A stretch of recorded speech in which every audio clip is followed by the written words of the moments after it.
Information कैसी है, तो आप ये लिखोगे कि इसके अंदर जो इंफॉर्मेशन है वो ऐसी है कि जो हजारों जिंदगियां बचा सकती है। You might need to say what kind of information you are not going to deal with. तो आप उसमें ये बताओगे कि ये चीजें इसमें मैंने लिखी हैं और इस तरह की चीजें जो अब इसमें नहीं है। जैसे अगर कोई जी इसका इलाज क्या, तो आप कहेंगे इलाज वाला चक्कर तो नहीं है इसमें, इसका आंसर नहीं है, लेकिन प्रिकॉशंस जो हैं वो मैं बता सकती हूँ आपको कि कौन कौन से जो केमिकल्स हैं वो हेल्प हमें कर सकते हैं इससे बचने के लिए।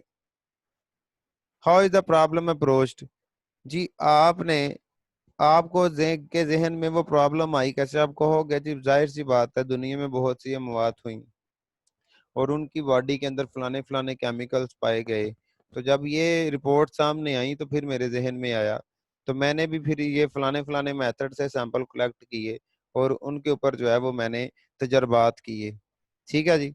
और for whom is the report being written, तो आप कहोगे जी ये रिपोर्ट मैं डॉक्टर्स के लिए लिख रही हूँ या साइंटिस्ट के लिए लिख रही हूँ या केमिस्ट के लिए लिख रही हूँ या आम पब्लिक के लिए लिख रही हूँ।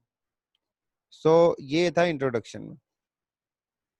अच्छा जी, उसके बाद कहता है the main body of the report, this is where the real content of the report is presented. बेटा ये वो चीज है जिसमें आप अपनी फाइंडिंग, एक्सपेरिमेंट्स या एविडेंस, जो चीजें मेथड आपने कौन सा तरीकाकार जो है वो अपनाया वो लिखते हैं।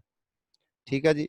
मेथड एंड मटेरियल जो भी आप यूज करते हो, फिर आप अपने जो रिजल्ट हैं, जो फाइंडिंग है, उनको एक पैराग्राफ में, डायग्राम में, पाई चार्ट में, जिस तरह से भी आप लिखते हो वो कर देते हैं। आपको याद होगा कि जब आपने जो है मैट्रिक के और फर्स्ट ईयर सेकंड ईयर के प्रैक्टिकल दिए थे केमिस्ट्री फिजिक्स के, तो उसमें आपको एक टेबल बनाना पड़ता था और टेबल के अंदर आप वो रीडिंग लिख के और एंड में फाइनल रीडिंग और फिर ये आंसर देते थे। तो ये वही टेबल है। नेक्स्ट आ जाता जी कंक्लूजन में। कंक्लूजन में आप अपनी रिसर्च की बेस पे, आप अपनी फाइंडिंग की बेस पे क्या करते हो, कंक्लूड करते हो कि ऐसे ऐसे इतने इतने जो मरीज हैं फॉर एग्जांपल उनके अंदर कोरोना था और वो जो है वो सेहत याब हुए, इतनों के अंदर जो है वो ये केमिकल रखा गया और वो क्या था, वो जल्दी सेहत याब हो गए। जैसे आजकल आप अगर रिसर्च करना चाहें तो जिन लोगों को ब्लड प्लाज्मा लग रहा है वो ठीक हो रहे हैं, तो आप इस चीज को डिस्कस करोगे उसमें कि इतने लोगों को हमने ब्लड प्लाज्मा लगाया और ये केमिकल लगाया और वो इतनी जल्दी ठीक हो गए, इतने वेंटिलेटर पे थे वो ठीक हो गए, इतने जो थे उनको पता ही नहीं था उनको कोरोना था, उनको भी प्लाज्मा लगाया तो वो उनकी इम्यूनिटी ठीक हो गई। तो पता ये चला, इसमें कंक्लूजन हमने ये किया कि जब भी मरीज को इस तरह से कुछ सिचुएशन हो तो उनको अगर ये चीजें लगाई जाए तो वो उनकी इम्यूनिटी को डेवलप कर देती है प्रिकॉशनरी तौर पे। और इसी तरह आपकी रिकमेंडेशन है कि आपको इस हालात में ये वाला केमिकल ऐसे ऐसे यूज करना चाहिए। अब आ जाती है अपेंडिक्स। आपने जो केमिकल टर्म्स यूज किए हैं जी, जैसे सीबीसी है, एलएफटी है, जी आप अपना सीबीसी करवाएं, कंप्लीट ब्लड काउंट करवाएं, आप अपना आरएफटी कराएं, रीनल फंक्शन टेस्ट कराएं। तो इस तरह की सारी चीजें जो हैं, ये जो आपने मेडिकल और केमिकल टर्म्स और जार्गन्स यूज किए हैं वो आम बंदे को नहीं पता, तो आप अपेंडिक्स में रखोगे उसमें। और फिर ग्लॉसरी के अंदर भी आप ऐसी ही चीजें रखते हैं जो एक्सपर्ट नहीं होते वो हेल्पफुल होती है उसके लिए।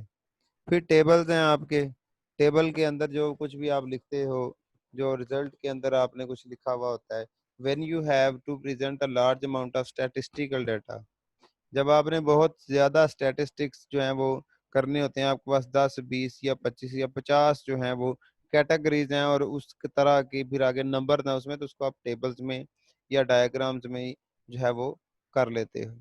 Text if it is relevant to, you can add text, questionnaire, specification sheets and so on. यानी कि अगर आपने कोई क्वेश्चनेयर डिस्ट्रीब्यूट किया है तो आप एविडेंस के तौर पे उसको भी रख सकते हो कि ये मेरा क्वेश्चनेयर था और इस तरह लोगों के आंसर हैं। और रेफरेंसेस के अंदर आप उन चीज़ों को लिखते हो जहाँ से आपने वो किया हुआ है कॉपी पेस्ट।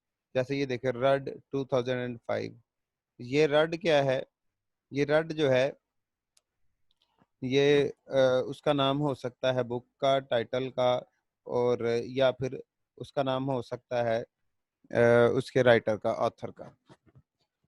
तो ये देखें हार्वर्ड सिस्टम BS 5 6 और ये 1990, तो ये सारी चीज़ें रेफरेंसेस में आती हैं और इसको हम क्रोनोलॉजिकल ऑर्डर से लिखते हैं।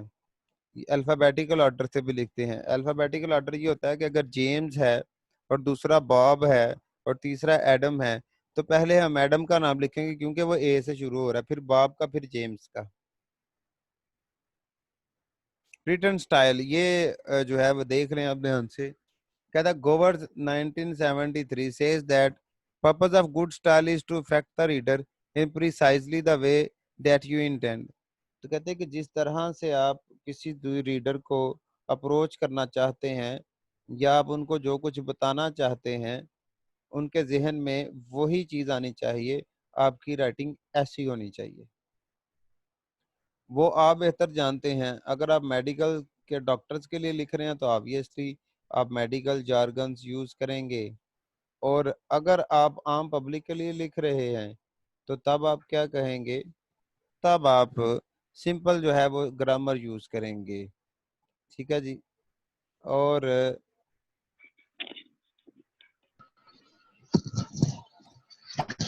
लैंग्वेज बेसिकली हम कोशिश करते हैं कि सिंपल ही हो। उसके बाद कहता है कि good style means choosing ways of expressing yourself that will communicate your ideas clearly. तो आप ऐसे स्टाइल जो है उसको यूज करेंगे, उसमें वर्ड वो हो सकते हैं, सेंटेंसेस हो सकते हैं जो क्लियरली आपके आइडियाज की अक्कासी करें। बी ब्रीफ, जितना आप लोगों ने जो लिखना है वो बड़ा नपा तुला सा लिखना है। मतलब कुछ एक्स्ट्रा नहीं लिखना, बहुत ज्यादा बोंगियां मारने की जरूरत नहीं है कि वो रीडर को कंफ्यूज कर दे। टू द पॉइंट लिखना है आपने। जैसे ये कहता है कि it is sometimes tempting to choose a round about way of saying something because an adornment statement may भी सीम टू नेकेड। खैर केमिस्ट्री में तो ऐसा नहीं होता, लेकिन इंग्लिश में होता है ऐसे। तो वो जरा हमें घुमा फिरा के और वो लिखना पड़ता है। जैसे मैं आपको बताता हूँ कि एक वर्ड होता है अकोमोडेशन लैंग्वेज में। अकोमोडेशन से मुराद होता है कि ऐसी लैंग्वेज को चूज करना कि जिससे आप रीडर के करीब हो जाएं। जैसे आप देखते हैं कि रिक्शे वाला एक आम लड़के से बात करेगा तो उसके कहेगा भैया फटाफट से जाना ही थे। तो फीमेल से जब वो बात करेगा तो वो क्या कहेगा? वो एक आधी इंग्लिश का वर्ड भी यूज कर देगा, जी प्लीज बैठे। तो वो जो प्लीज उसने इस्तेमाल किया है वो अकोमोडेशन उसको कहते हैं हम। ठीक है जी। इसी तरह और भी बहुत सारी चीजें हैं, लेकिन ये आपके लिए हैं कि आप ब्रीफ लिखें। जैसे ये देखें, it is importance to bear in mind the fact that ministers views in this connection which were indicated at the meeting were it was a matter of prime importance that local authorities appreciate that information concerning possible। ये बहुत मुश्किल उसने लिख लिया है, हमें इसकी समझ नहीं आ रही। बल्कि इसको इस तरह से लिखना चाहिए था, the minister said that it was important that local authorities told his ministry as quickly as possible if regulations were broken. अब देखें, यहाँ पर 57 वर्ड्स में एक बात की जा रही है और वही बात यहाँ 22 वर्ड्स में की जा रही है। तो आपने ये 57 वाला जो काम है ये नहीं करना, इस काम को आपने नहीं करना, बल्कि आपने क्या करना है, आपने इस अप्रोच को जो है वो फॉलो करना है। जैसे ये कहता है कि it is in any case important that senior management should at least involve itself in enduring the existence of satisfactory. तो आपने बड़ा सिंपल और ब्रीफ रखना है अपने आप को। जिस स्टाइल ऑफ राइटिंग की बात हम कर रहे हैं, आगे देखें जी। Try to avoid phrases that add nothing to your meaning or could be replaced by one word. तो आप जहां पर एक लफ्ज लगा सकते हैं, जैसे due to the fact that, तो ड्यू टू द फैक्ट की जगह पर आप बिकॉज लिख सकते हैं। तो ड्यू टू द फैक्ट जो है ये ना लिखें। ऑन अ डेली बेसिस, खाली लिखो daily. Of a complex nature, सिर्फ कॉम्प्लेक्स लिखो। इन अ लेबोरेटरी सिचुएशन या laboratory situation, in the laboratory. तो ये तमाम जो चीजें हैं, ये इनको आपने अप्रोच करनी है, शॉर्ट रखना है। और उसके बाद आता है जी आपका बी क्लियर जो है वो,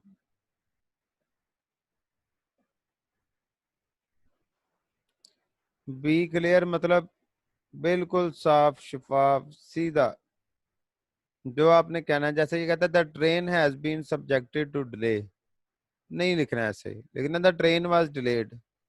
अब देखें, जब आप इस तरह से सेंटेंस लंबे करते हैं और उसमें बिला वजह चीजें जो है वो अड़ा देते हैं, तो वो एम्बिगुअस हो जाती हैं। Ambiguous mean ambiguity, AMBIGUITY। Ambiguity का मतलब होता है कि मोर देन वन मीनिंग, उसमें से एक दो तीन चार पाँच छः सात आठ मीनिंग निकल आते हैं। तो एम्बिग्विटी नहीं पैदा करनी। There are 7 types or 8 type of ambiguities in English. Your reader will find that you write easier to read if they feel that a human being has written the text and you have understood their needs as human being. तो वो कोई computer ने नहीं पढ़ना होता, humans ने पढ़ना होता है। अब देखें, performance has improved, an improvement in performance has been recorded.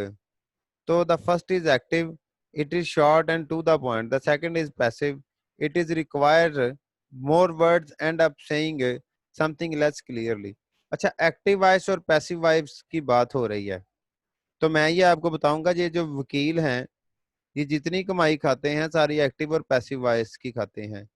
जैसे उसमें आपको मैं बता देता हूँ, एक कहता है जी इसने मेरे मुवक्किल को कत्ल कर दिया, जो एक है। अब वो दूसरे का वकील क्या कह रहा है, जी मेरे मुवक्किल से गोली चल गई। तो वो उसमें है क्या बेसिकली, वो खेल एक्टिव वॉइस पैसिव वॉइस का है। जिसने इल्जाम लगाना है उसने एक्टिवली लगाना है, जिसने डिफेंड करना है उसने पैसिवली लगाना है। और इसी तरह ये गालिब आने के दो अंदाज होते हैं। फॉर एग्जाम्पल आप मेल देना, अब मेल से आके सीधी तरह क्या करते हैं, अब वो गुस्से से बात करते हैं, मैं इंज कर देंगा उंज कर देंगा। ठीक है, अब जो फीमेल है वो भी जो है वो गालिब आती हैं। फॉर एग्जाम्पल देखे ना कि अब एक बहन है, वो अपने भाई से पैसे मांग रही है, भाई कह रहा की करने ने तू, तो वो आगे से कहा कि चल तू रहन दे फिर। तो अब फिर वो क्या होगा, भाई उसके तरले कर रहा होगा कि नहीं ले लो पैसे ले लो। तो ये पैसिव तरीका होता है गालिब आने का। तो फीमेल ज्यादातर पैसिवली ही गालिब आती हैं, और मेल जो हैं वो चूंकि अग्रेसिव इन नेचर होते हैं तो वो एक्टिवली आ जाते हैं। इसी तरह पुलिस वाले भी एक्टिवली जो हैं वो क्या करते हैं, गालिब आते हैं। और वकला जो हैं वो पैसिवली गालिब आ जाते हैं। तो ये डिफरेंट अप्रोचेज होती हैं। ये active voice and passive voice, it is a complete science. Numbering ध्यान से दें जी।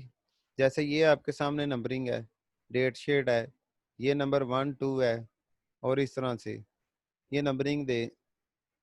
और दूसरी जो अदर कन्वेंशन है, मिलीमीटर है तो उसको ध्यान से मिलीमीटर लिखें, अगर इंचीज हैं तो उनको इस तरह से लिखें। और ये सारी चीजें जो है इनका बड़ा ख्याल रखें। अच्छा जी, अब ये देखें, अब आप नंबरिंग सिस्टम देखें बेटा। मेन हेडिंग है, मेन हेडिंग के नीचे सब हेडिंग है। मेन हेडिंग का नंबर है 1, तो उसकी जो सब हेडिंग है वो 1.1, उसके नीचे हो रहा है तो 1.1.1, फिर 1.1.1। अब